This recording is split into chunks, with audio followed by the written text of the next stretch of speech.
하나님 말씀을 같이 보시겠습니다. 신약성경 로마서 8장 35절에서 39절까지 말씀이 되겠습니다. 신약성경 로마서 8장 35절에서 39절까지 말씀 제가 읽어드리겠습니다. 누가 우리를 그리스도의 사랑에서 끊으리요? 환난이나 곤고나 박해나 기근이나 적신이나 위험이나 칼이랴. 기록된 바 우리가 종일 주를 위하여 죽임을 당하게 되며 도살 당할 양같이 여김을 받았나이다 함과 같으니라. 그러나 이 모든 일에 우리를 사랑하시는 이로 말미암아 우리가 넉넉히 이기느니라. 내가 확신하노니 사망이나 생명이나 천사들이나 권세자들이나 현재 일이나 장래 일이나 능력이나 높음이나 깊음이나 다른 어떤 피조물이라도 우리를 우리 주 그리스도 예수 안에 있는 하나님의 사랑에서 끊을 수 없으리라. 아멘. 영국의 사상가인 토머스 칼라일은 역사와 문필에도 뛰어난 사람이었어요. 그런데 이 사람은 가정에서는 자기 아내에게 매우 신경질적인 사람이었어요. 그래서 그의 아내는 결혼 생활 내내 한순간도 행복을 느끼지 못했습니다. 아무리 생각해도 남편이 자기를 사랑하는 것 같지가 않아요. 그리고 앞으로도 남편이 자기를 사랑할 것 같지 않게 느꼈습니다. 결국 고민하던 아내는 스스로 목숨을 끊어버리고 말았어요. 이 토머스 칼라일은 아내의 죽음 앞에서 울부짖습니다. 아무도 내 마음을 모른다. 단 5분만이라도 좋다. 아니 2분만이라도 좋다. 아내가 다시 살아날 수 있다면은 꼭 하고 싶은 말이 있다. 여보, 당신을 진심으로 사랑하오 라는 말이다. 그런데 아내는 내가 사랑하고 있다는 사실을 모르고 죽었다. 나는 이 말을 영원히 전할 수 없게 되었다. 누가 이 마음을 알아줄까? 나는 아내를 진심으로 사랑했다. 여러분, 칼라일의 아내처럼 사랑에 확신이 없어서 방황하고 고민하는 사람들에게 오늘날 하나님께서는 하나님의 사랑의 증거를 보여주셨습니다. 그 사랑의 증거가 예수 그리스도이십니다. 성경 요한복음 3장 16절에서는 하나님이 세상을 이처럼 사랑하사 독생자를 주셨으니 이는 그를 믿는 자마다 멸망하지 않고 영생을 얻게 하려 하심이라 라고 말씀하고 있어요. 그래요. 하나님 우리를 사랑하셨는데 하나님의 세상을 이처럼 사랑하사 세상에 있는 우리들을 사랑하시는데 그 사랑이 너무 크셨어요. 그런데 그 크신 사랑이 그저 생각으로만 말로만 그쳐버린 것이 아니에요. 그 하나님의 사랑이 우리에게 표현이 되어졌다. 어떻게 표현이 되었습니까? 독생자 예수 그리스도를 우리에게 주시는 것으로. 우리를 사랑하시사 우리의 죄를 구원하시기 위해서 단지 우리를 그저 사랑한다라고 하는 말로만 하신 것이 아니라 우리를 사랑하셨기에 그 죄를 사해 주시기 위해서 예수님을 이 땅 위에 보내셨고 예수님은 우리의 죄를 위해 십자가에서 피 흘려 죽어주심으로 우리가 죄에서 건짐받게 되었고 영원한 형벌에서 다시 영원한 생명으로 인도함을 받게 되어진 것입니다. 그래서 우리를 사랑하셨다라고 하는 그 하나님의 사랑이 우리를 위해서 십자가에서 피 흘려주신 예수 그리스도를 통해서 분명하게 나타나셨습니다. 로마서 8장 32절 말씀에서도 자기 아들을 아끼지 아니하시고 우리 모든 사람을 위하여 내주신 이가 어찌 그 아들과 함께 모든 것을 우리에게 주시지 아니하겠느냐 말씀하시고 있습니다. 그렇습니다. 하나님 우리를 사랑하시는데 그 사랑하심이 이것은 아들을 우리에게 내어 주심으로 인해서 하나님의 사랑에 대한 증거를 우리에게 분명하게 보여주셨고, 또 하나님 우리를 사랑하셨는데 사랑하신 그 사랑이 과거에 그 사랑으로만 그친 것이 아니라 우리를 위해서 모든 것을 더하여 주시지 아니하겠는가. 하나님의 그 큰 사랑이 지금도 우리에게 계속해서 임하고 있음을 말씀하고 있습니다. 우리 사람들은 남녀노소를 불문하고 세상을 살아갈 때에 공통적으로 가지고 있는 그러한 마음들은 불안과 염려스러움일 거예요. 소외감과 외로움일 것입니다. 그러나 이러한 마음들이 우리를 힘들게 한다라고 할지라도, 그러나 나를 사랑하는 어떠한 사람이 있다라고 우리가 생각한다면은 우리는 그 나를 사랑하는 그 사람의 사랑으로 인해서 우리가 큰 힘을 얻고 이 험악한 세상을 살아갈 수 있을 것입니다. 자, 이러한 힘들고 어려운 각박한 그러한 세상을 살아가는 우리들에게 다른 사람이 나를 사랑한다라고 하는 그러한 것이 큰 힘이 되어진다고 한다면은, 그보다 더 크신 하나님이 나를 사랑하신다라고 하는 이 하나님의 사랑을 확신한다면은 우리는 어떠한 상황 속에서도 승리의 삶을 살아갈 수 있게 되어질 줄로 믿습니다. 그래서 오늘 이 본문을 통해서 하나님의 사랑을 확신하시고 이 하나님의 사랑으로 승리하시는 우리 성도님들의 삶이 되어질 수 있기를 간절히 바랍니다. 자, 오늘 본문을 보면은 누가 우리를 그리스도의 사랑에서 끊을 수 있겠는가라고 말씀하고 있습니다. 여기에서 하나님의 사랑에서 누가 우리를 끊을 수 있겠는가라고, 누가라고 하는 부분에 초점을 맞추고 있습니다. 그런데 그 누가라고 하는 것은 어떠한 사람만을 말하고 있는 것은 아니에요. 오늘 본문 35절 말씀 보니까는 누가 우리를 그리스도의 사랑에서 끊으리요. 근데 그 누가라고 하는 부분을 뒤에 설명하고 있습니다. 환난이나 곤고나 박해나 기근이나 적신이나 위험이나 칼이랴. 그러니까 이런 것들이 우리를 그리스도의 사랑에서, 하나님의 사랑에서 끊을 수 있겠는가라고 하는 거예요. 여러분들 사랑에 대해서 잘 아십니까? 사랑이 무엇이냐고 물으신다면은 여러분들은 어떠한 대답을 하시겠습니까? 알 것 같지만은 사실은 사랑에 대해서 잘 모르고 있어요. 사랑을 단순한 감정적인 것으로 이해하려고 하거나 또한 색깔로 표현한다면은 그저 핑크빛 아름다움으로, 그리고 밝고 환한 것으로 인식하고 있습니다. 그래서 어둡거나 차가운 색깔은 사랑의 색깔이 아니라고 생각을 하는 거예요. 여러분, 그런데 사랑의 색깔은 한 가지 색깔만은 아닙니다. 여러 가지 색깔이에요. 무지개가 아름다운 것은 한 가지 색깔만 있는 것이 아니죠. 거기에 여러 가지 색깔이 어우러져 있기 때문에 그 어우러진 그 무지개는 우리에게 아름답게 보이는 것입니다.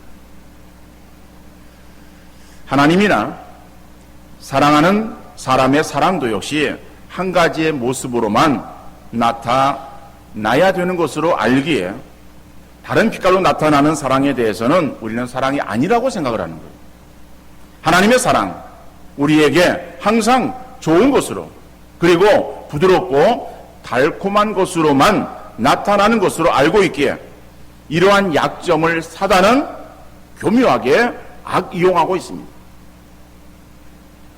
그래서 믿음이 좋은 사람은 삶에서 아무런 어려움이나 환난이나 고통이나 문제가 없어야 되고, 또 이렇게 인도하시는 것이 하나님의 진정한 사랑의 모습이라고 생각을 합니다. 그렇게 생각하고 있기 때문에 우리의 삶 속에서 어떠한 어려움이 오고 고통이 찾아오면은 하나님의 사랑이 내게서 떠나갔고, 그리고 하나님이 더 이상 나를 사랑하지 않는 것으로 그렇게 생각을 합니다. 이러한 마음을 사단은 아주 교묘하게 이용하는 거예요. 그래서 이러한 마음의 사단이 틈타서 우리로 하여금 낙심하게 만들고 주저앉아 버리게 만드는 거예요. 그러니까 우리가 어려움 가운데 처해 있을 때에는 우리는 마치 어린아이처럼 우리가 그렇게 낙심하고 상심하는 거예요. 여러분, 우리가 어린아이들을 보면은 우리도 어린 시절을 지났습니다. 그래서 어린 시절을 여러분들 기억할 수 있으면은 한번 기억해 보세요. 어린 시절에 부모님에게 야단을 맞아요. 매를 맞아요. 그럴 때 이제 여러분 부모님에 대해서 어떻게 생각을 했었습니까? 뭐 기억이 나지 않을 수 있어요.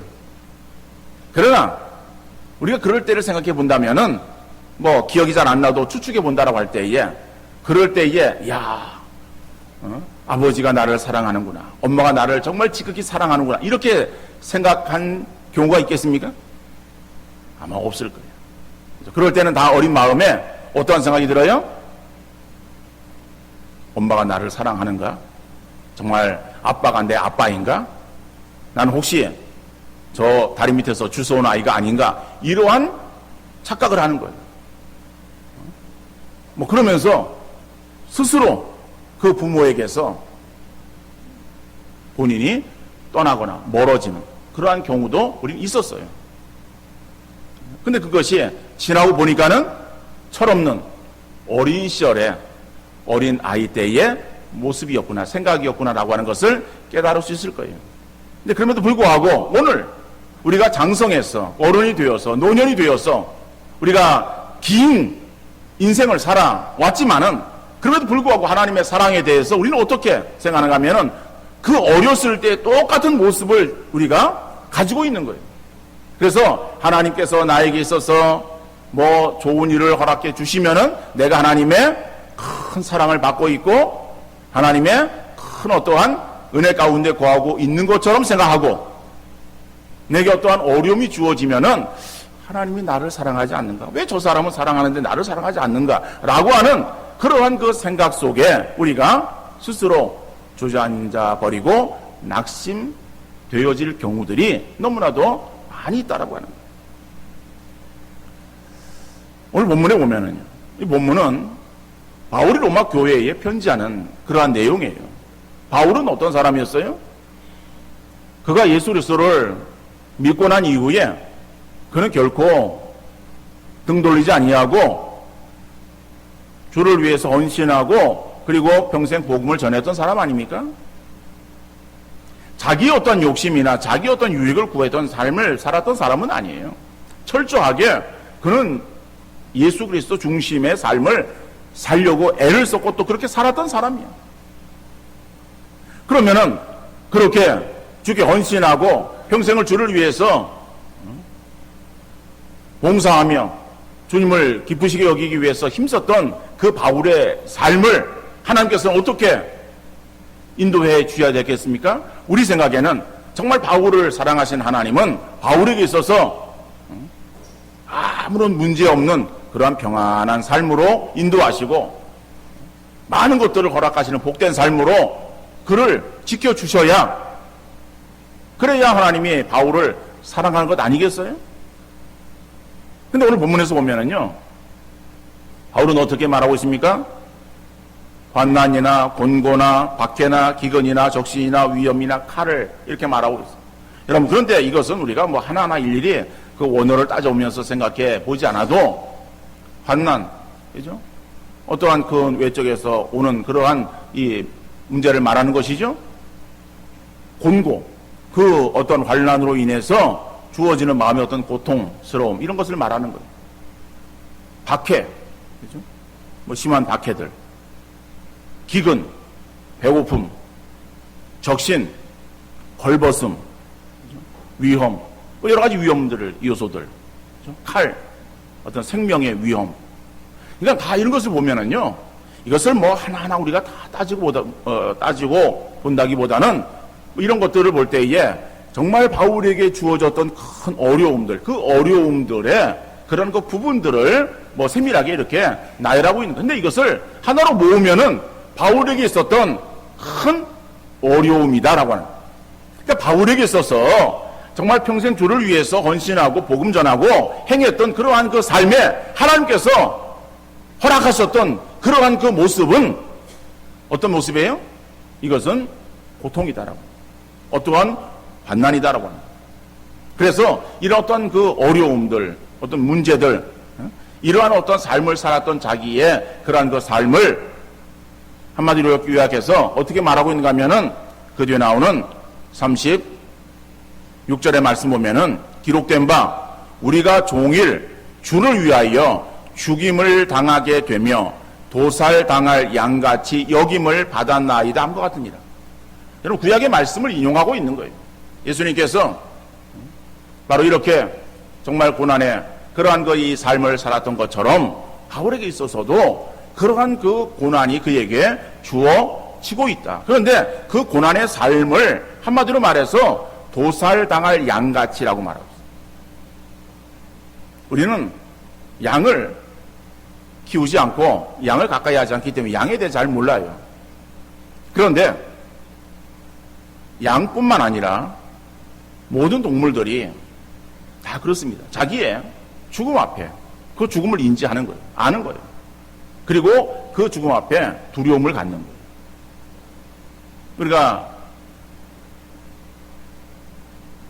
뭐 들어서라든지 아니면은 뭐 이해할 수 있는 그런 말. 도살장으로 끌려가는 소, 그죠? 그 소가 그죠? 뭐 눈물을 뭐 흘린다. 뭐 이런 얘기도 하기도 해요. 근데 보지는 못했어요. 뭐 소를 이렇게 도살하는 그러한 어떠한 상황을 우리가 목격하지 못했다 할지라도 그죠? 이해되어질 수 있어요.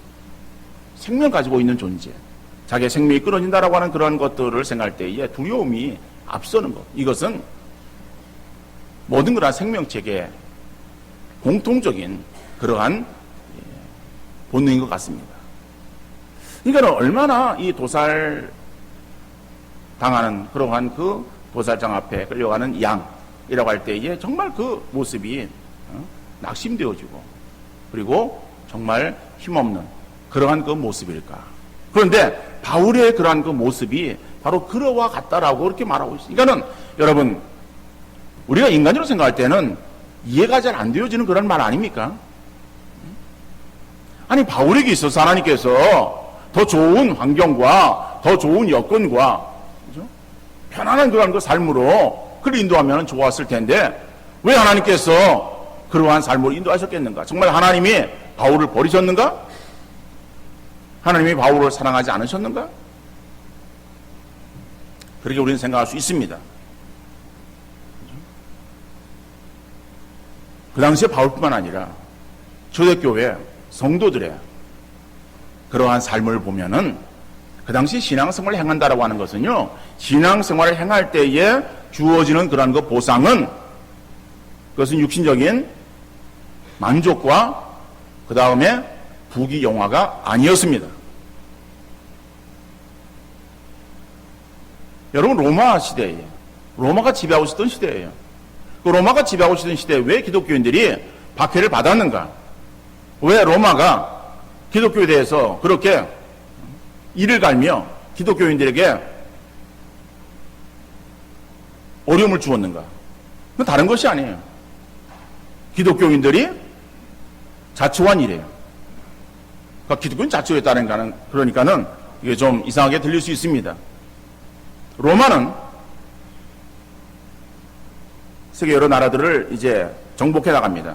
정복하면서 그 정복한 나라들에게 있어서 그 나라를 자기의 속국으로 삼고 대신해서 거기에 그 왕을 인정해 줍니다.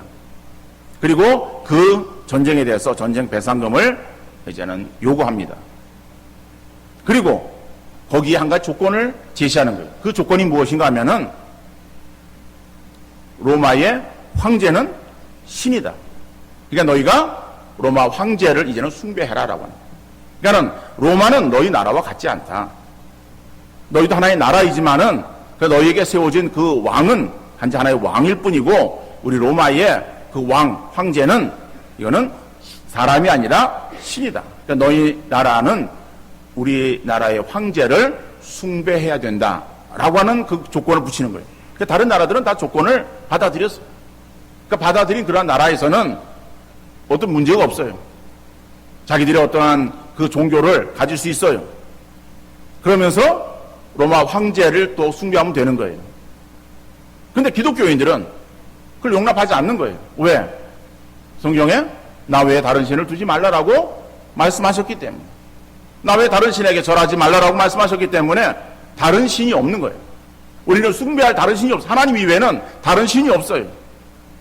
근데 로마는 황제를 숭배하라고 그러는 거예요. 그 황제 숭배에 기독교인들은 거부합니다.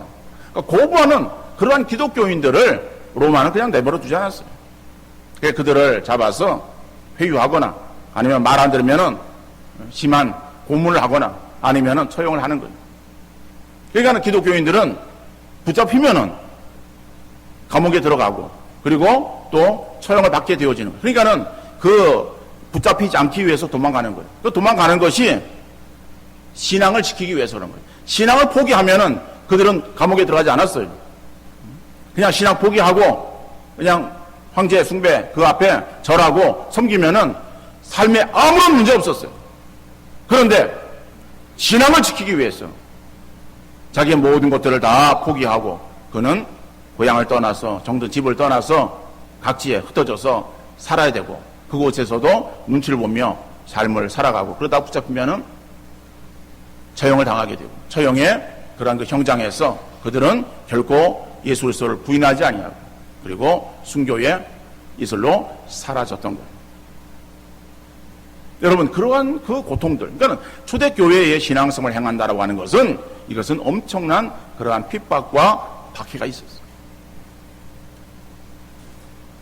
여러분 그러면은 그리스도인에게 주어지는 여러 가지 어려움들, 그런 어려움들이 하나님의 사랑이 떠났기 때문에 하나님이 그들을 사랑하지 않기 때문에 그들에게 주어지는 그러한 결과입니까? 하나님이 그들을 형벌로 인도하시기 때문에 그들의 삶의 어려움 가운데 처하게 되어졌던 것입니까? 오늘날 우리가 신앙생활 행할 때에도 우리에게는 초대교회의 성도들이 당했던, 바울이 당했던 그러한 그 어떠한 박해와 환난이나 핍박이 우리에게 주어지지 않습니다. 오늘 우리 그 한국 이 땅에서 여러분들이 교회를 다니고 하나님을 섬기는 신앙생활을 행한다고 우리에게 어떤 생명의 위협이 주어지는 것 아닙니다. 우리가 감옥에 들어가는 것 아니에요. 그러나 그러지 않을지라도 우리가 신앙생활을 하다 보면 우리 나름대로의 각자 여러 가지 많은 어려움들이 있어요. 많은 문제들이 있어요. 고통들이 있어요. 편하지 않은 것들이 있어요. 적당하게 세상과 타협하고 살아가면은 편하게 살아갈 수 있어요. 그런데 신앙시키려 하다 보니까는 여러 가지 많은 어려움들이 우리에게 주어질 수 있어요. 근데 그러한 어려움들이 우리에게 주어진다고 하나님 우리에게 있어서 사랑이 떠났습니까? 하나님 우리를 사랑하지 않는 것입니까? 여러분 우리에게 주어지는 여러 가지의 많은 시험들, 그 시험들은 오히려 우리를 유익하게 하기 위한 하나님의 사랑의 한 방편이다라고 말씀하고 있습니다. 여러분 우리의 삶은 이 땅 위에서 모든 것들이 다 마감 지어지고 이 땅의 모든 것들이 다 끝난 것이 아닙니다. 우리에게는 영원한 생명이 있어요. 영원한 나라가 있어요. 그 나라에서 하나님과 함께 누릴 영광이 있어요. 우리가 그 영광을 바라보아야 되는 것이고 그 영광을 우리가 풍성하게 누리기 위해서 하나님께서 이 땅 위에 여러 가지의 그러한 시험의 어떠한 조건들을 통해서 우리가 거기에서 능히 이겨나가기를 원하고 계시는 줄 믿으시기를 바랍니다. 그래서 우리에게 주어지는 어려움이라고 하는 것은 우리가 그 어려움을 당할 때에 하나님 나를 사랑하지 않는다라고 하는 그러한 것으로 우리가 주저앉거나 오히려 그러한 어려움들을 우리가 그저 내가 당하지 않기 위해서 육신의 어떤 편함을 우리가 추구하기 위해서 신앙을 버리고 하나님을 버리는 그러한 어리석음이 아니라 그러한 환난이나 어려움 가운데서도 오히려 우리가 믿음으로 전진하고 그리고 그 믿음으로 앞으로 나갈 수 있는 우리 귀한 성도들 되어질 수 있기를 간절히 바랍니다. 어떠한 상황도 그리스도의 사랑에서 우리를 멀게 하는 것이 아니다. 다시 말하면은 우리에게 주어진 여러 가지의 어려움이 하나님의 사랑의 결핍이든지 하나님의 사랑의 어떠한 끊어짐이라고 하는 것이 아니다라고 하는 것을 우리에게 말씀하고 있습니다. 오히려 하나님의 사랑의 색깔은 한 가지가 아니라 여러 가지 색깔로 우리에게 나타나고 있다라고 합니다. 두 번째로 하나님의 사랑으로 승리할 수 있습니다. 여러분 37절 말씀 보니까는 그러나 이 모든 일에 우리를 사랑하신 이로 말미암아 우리가 넉넉히 이기느니라 그랬어요. 여러분 우리가 이기는 그러한 것이 무엇입니까? 우리를 사랑하시는 이로 말미암아 하나님으로 말미암아 그죠? 하나님으로 말미암아 우리가 넉넉히 이긴다라고 하는 거예요. 근데 넉넉히 이기는 그러한 그 이유 넉넉히 이길 수 있는 그러한 그 이유를 38절 39절에서 말씀하고 있어요. 38절에 보니까는 내가 확신하노니 사망이나 생명이나 천사들이나 권세자들이나 현재일이나 장래일이나 능력이나 높음이나 깊음이나 다른 어떠한 피조물이라도 우리를 우리 주 그리스도 예수 안에 있는 하나님의 사랑에서 끊을 수 없으리라 그랬어요. 여러분 여기서 사망이나 생명이나 천사 이거는 앞에 나오는 누가라고 하는 그러한 것과 연결되어져 있는 거예요. 어떠한 조건도 어떠한 상황도라고 하는 것이죠. 그러한 어떤 것들도 결코 우리를 하나님의 사랑에서 끊을 수 없다라고 하는 그것을 내가 확신한다라고 하는 거예요. 그런데 여러분 이것이 우리가 37절에 내가 하나님으로 인해서 이긴다, 넉넉히 이긴다라고 하는 것의 결과라고 말씀을 드렸어요. 근데 결과라고 하는 그러한 어떠한 의미를 찾기가 조금 어렵습니다. 왜냐하면은 이 38절 말씀에서 이 왜냐하면이라고 하는 어떤 이유를 밝히는 접속사가 우리는 빠져 있어요. 우리 성경에는 번역에. 그런데 원문 성경에는 이 말이 들어 있습니다.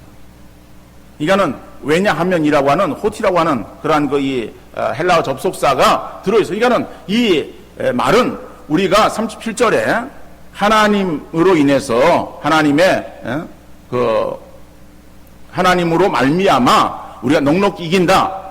왜냐하면이라고 하는 거예요. 왜냐하면, 그러니까 왜냐하면은 말이 우리가 빠졌지만은 38절에 왜냐하면이라는 말이 들어있다라고 하는 그러한 원문에 들어있다라고 하는 거예요. 그러니까는 왜냐하면 하나님의 사랑에서 결코 우리가 끊어질 수 없기 때문에 그렇다라고 하는 거예요. 그래서 우리가 이길 수 있는 이 땅 위에서 우리에게 주어진 어떠한 상황이든지 그 상황 속에서 이길 수 있는 이유는 하나님의 사랑이다. 근데 그 사랑을 내가 확신한다라고 말하고 있어요. 그렇죠? 38절에 내가 확신하노니. 근데 내가 확신한다라고 하는 이 말이 이걸 뭐 문법적으로 이렇게 말하면 조금 어려워하시는 분들 계실 수 있는데 내가 확신한다라고 하는 이 말은 어떤 능동적인 표현이에요. 능동적이라고 하는 것은 내가 스스로 그렇게 행한다라고 하는 그러한 표현이 능동적인 표현이다라고 하는 거예요. 그런데 우리 성경에는 내가 확신하노니 그래서 어떤 내가 스스로 행하는 것처럼 나와 있지만은 원문 성경에는 이것이 확신한다라고 하는 이런 그 단어가 페페이스 마이스라고 하는 단어인데 뭐 이러면 그 단어를 몰라도 됩니다. 근데 이거는 자 페이도라고 하는 그러한 단어의 완료 수동태예요. 그러니까는 여러분들이 지금 페페이스 마이어이라고 하는 그러한 단어를 몰라도 되고요. 페이도라고 하는 그러한 단어를 몰라도 돼요. 근데 이 말은 어떤 의미로 쓰였는가라고 하는 것만 알면 돼요. 이거는 수동태의 그러한 형태로 쓰였다.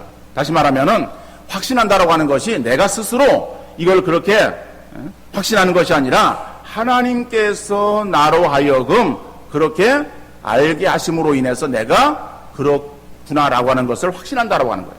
그러니까 하나님이 나로 하여금 확신케 하셔서 내가 그렇게 알고 있다.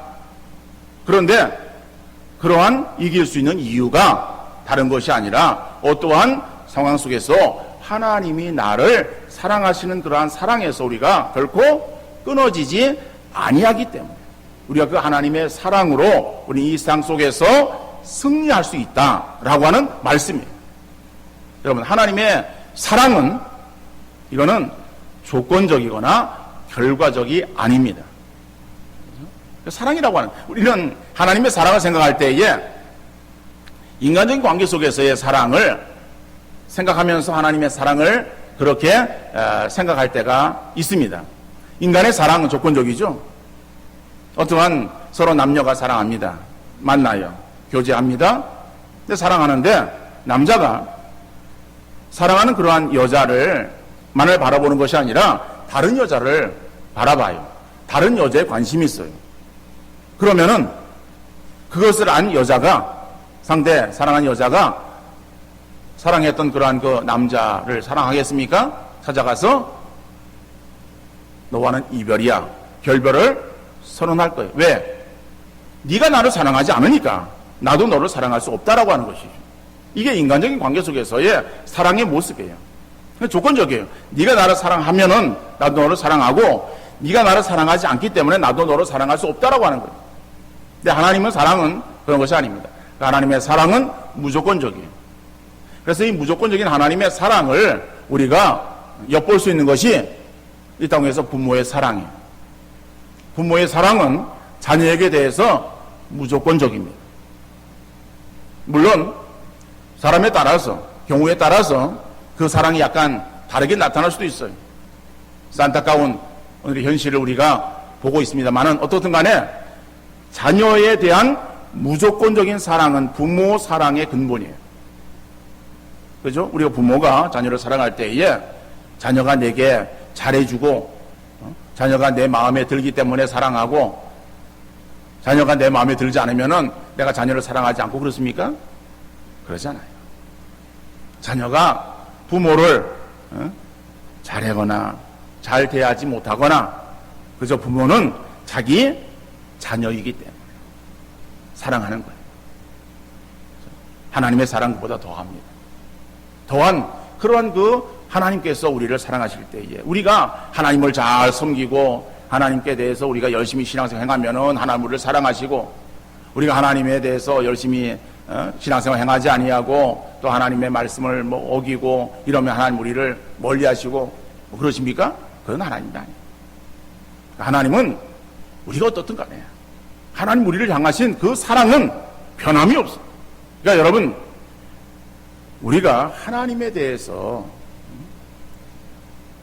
정말 하나님이 나를 사랑하신다라고 하는 이 사랑을 우리가 잊지 마시고 그 하나님에 대해서 정말 나를 사랑하시는 그런 하나님의 그 뜨거운 그런 그 마음을 여러분들이 늘 확신하시고 이 하나님의 사랑을 일상 속에서 가지고 세상을 승리하시는 여러분들 되어질 수 있기를 간절히 바랍니다.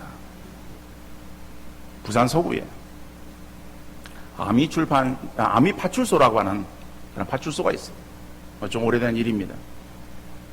그 앞에 어떤 할머니가 길을 잃고 이 보따리를 하나 머리에 이고 왔다 갔다 하는 거예요. 그래서 경찰이 이제 그 할머니를 파출소 안에 모셔드립니다. 그리고 물어봅니다. 할머니 성함이 어떻게 돼요? 성함을 모르는 거예요. 주소가 어떻게 됩니까? 주소를 몰라. 이 할머니는 치매에 걸렸어요. 치매에 걸린 할머니인데 아는 것은 지금 내 딸이 아이를 출산해서 병원에 가야 돼. 그러니까 내가 그 병원에 가야 된다는 거예요. 그것만 아는 거예요. 그런데 자기 이름도 모르고 사는 주소도 모르고 딸의 이름도 모르고 딸이 가 있는 병원도 모르고 아무것도 모르는 거예요. 단지 치매 걸린 엄마는 딸을 사랑하는 그 마음, 그래서 딸을 찾아가야 된다라고 하는 그 마음만 있었던 거예요. 그래서 그 보따리를 풀러봤어요. 근데 그 보따리 안에 미역국이 있어. 그리고 나물 반찬, 그리고 흰 쌀밥, 의복 이런 것들이 들어있는 거예요. 그러니까 이제 경찰이 참 난감한 거예요. 어떻게 찾아줘야 되나. 그리고 이제 시간이 지났어요. 한 1시간 정도 흘렀을까? 그러다 보니까 이 할머니가 정신은 돌아오는 거예요. 그래서 자기 이름이 무엇인지를, 그리고 살고 있는 아파트 이름을 대는 거예요. 경찰이 소문하는 거예요. 그래서 결국 이 딸의 이름을 알아냈고, 그리고 이 딸이 가 있는 병원을 찾아냈어요. 그래서 그 할머니를 모시고 그 병원에 갔어요. 그러니까 그렇게 찾아온 그 자기 엄마를 본 딸이 놀랍니다. 그리고 눈물을 흘립니다. 근데 이 할머니가 딸을 봐요. 그러더니 그 딸을 보면서 처음 한 말이, 자기 가지고 있던 그 보따리, 그거를 끓으면서, 그리고 밥 먹으라 라고 하는 그 한마디 말이었어요. 여러분, 세상이 변하고 다른 사람의 사랑은 다 변해도 우리를 향하신 하나님의 크신 사랑은 끊어지지 않습니다. 세상의 어떤 것으로도 막을 수 없고 끊을 수 없어요. 여러분, 이 할머니의 사랑, 어떻게 보면은 우리 주님의 사랑 같지 않습니까? 치매 걸린 할머니의 사랑을 우리 주님의 사랑에 비유한다는 것이 참 표현이 좀 그렇습니다만은, 여러분, 우리 주님은 치매에 걸리신 것처럼 우리의 죄악에 대해서, 우리의 허물에 대해서 다 잊으셨어요. 기억하지 못하시는 거예요. 그러면서 우리를 사랑하시는 거예요. 그래서 사랑하시는 그 사랑으로 우리를 찾아오시고, 우리에게 찾아오셔서 복 주시기를 원하시는 분이심을 믿으시기를 바랍니다. 우리는 그 하나님의 크신 사랑 가운데 거하고 있어요. 우리가 알든 모르든, 내가 인식하든 인식하지 못하든, 하나님의 그러한 그 놀라운 사랑이 나와 함께 하시고 계십니다. 여러분, 우리가 세상을 살아갈 때에 우리가 다른 거 바라보지 말고, 우리가 어떠한 상황이 처해있든지 나를 사랑하시는 그 하나님의 사랑, 그 하나님의 사랑을 여러분들이 바라보시고 그 사랑을 확신하시는 우리 성도님들 되어질 수 있기를 간절히 바랍니다. 그래서 그 사랑에 힘입어서 이 상 속에서 승리하시는 여러분들 되시고, 주저앉아 있는 자리에서 다시 한번 일어나서 앞을 향해서 힘있게 전진하시는 우리 귀한 성도님들 다 되어질 수 있기를 주님 이름으로 축원합니다.